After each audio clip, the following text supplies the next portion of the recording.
ఓం నమో వెంకటేశాయ. భక్తవర్యులకు నా నమస్కారాలు. స్వీయ రచన విమల దివ్యనామ వెంకటేశ.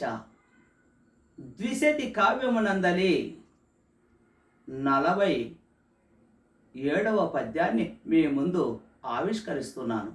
ఆలకించి దేవదేవుడైన విమల దివ్యనామ వెంకటేశ కృపకు పాత్రులు కావలసిందిగా నా ప్రార్థన.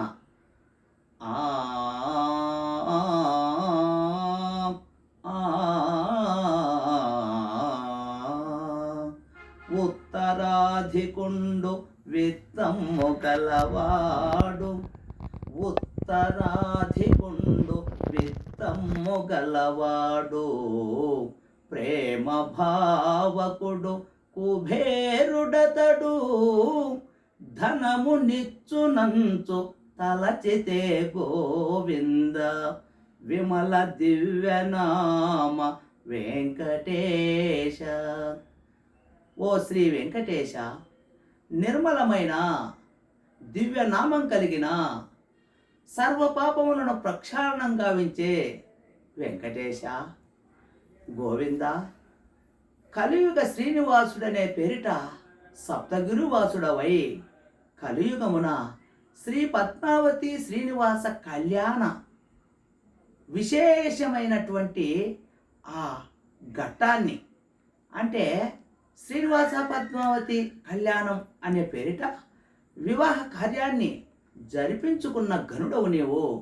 ఆ వివాహ కార్యక్రమానికి అవసరమైన పైకము ఎట్లా సమకూర్చుకోవాలా అనే తల్లి ఒకుల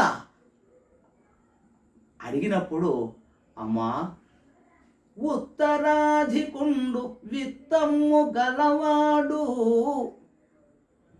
కుబేరుడతడు, కుబేరుడతడు అని ఆ కుబేరుని యొక్క ప్రేమను, కుబేరుడి యొక్క గొప్పతనాన్ని మన పట్ల ఏమాత్రము ఆలోచించకుండా అవసరమైన పైకమును ఇచ్చేవాడు ఉన్నాడుగా.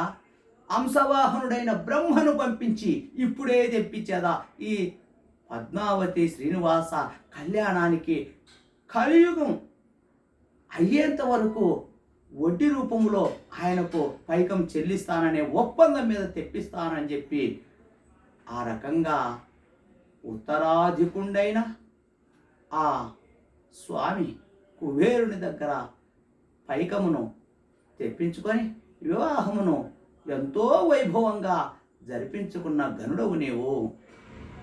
మరి ధనము నిచ్చునంచు తలచితే గోవింద, తప్పక ప్రేమభావకుడైన కుబేరుడు మనకిస్తాడమ్మా.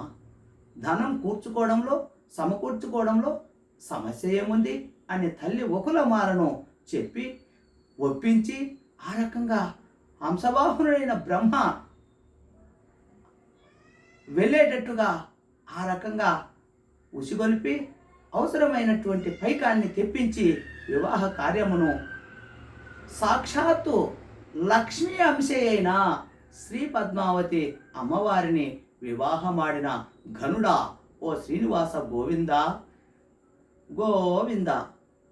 మరి కలియుగం ఎంతో కలి బాధ వల్ల అనేక ఇప్పటి ముప్పటి కష్టాలతో ఉన్న సకల జీవరాశులు 84 లక్షల జీవరాశి కోటిని ఉద్ధరించేందుకు సప్తగిరివాసుడవై సప్తగిరులలో వెంకటాద్రివాసుడుగా వెంకటాద్రివాస వెంకట విచ్ఛేద అంటే వెంకటాద్రివాసుడవై వెంకట విచ్ఛేద, పాపములను ఛేదించేవాడా, పాపములను పోగొట్టేవాడా, వేల లక్షలాది విశ్వజనులు వచ్చి మ్రొక్కులిడిచి వాసింత్రు గోవింద.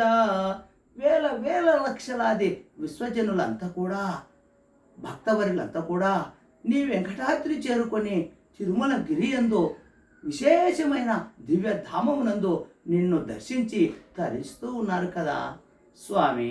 గోవింద గోవింద. భక్తవరులారా, ఎవరైతే ఈ విమల దివ్యనామ వెంకటేశ ద్విశతి కావ్యమునందలి ఆలపిస్తున్న ఈ పద్యావలను విని స్వామివారి కృపకు పాత్రలు కావలసిందిగా నేను ప్రార్థిస్తూ ఈ వీడియోను మీరు ఆలకించి ఆశీర్వదించవలసిందిగా ప్రార్థిస్తూ ఉన్నాను. మీకు ఈ వీడియో నచ్చినట్లయితే లైక్ చేయండి, షేర్ చేయండి, సబ్స్క్రైబ్ చేసి గంట సింబల్ నొక్కడం మర్చిపోకండి. మీ అమూల్యమైన భక్తిపూర్వక కామెంట్ను మీరు పెట్టగలరని విశ్వసిస్తూ ఇట్లు మీ యొక్క భక్తవర్యుడు కవిరాజా రసానంద కవి, తెలుగు కల్లం సాహితీ సమితి, కర్నూలు. గోవింద గోవింద.